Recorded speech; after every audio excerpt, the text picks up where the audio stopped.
What do you enjoy the most about being part of Mind in the Making? I would say the journey of watching the growth of it. It started out with Mind in the Making 16-hour workshops. And as we've seen the needs in the community evolve, we've adapted to it as well and really taken that feedback we've gotten and made it our own and really customized it to each group that we're going to deliver to. If it's a group of foster parents, if it's a group of new moms.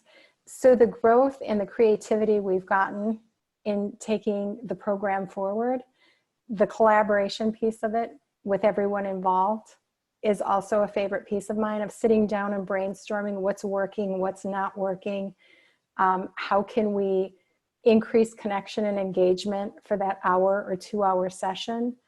And that's probably what I enjoy the most, is just, it's ever evolving. And I really enjoy that process.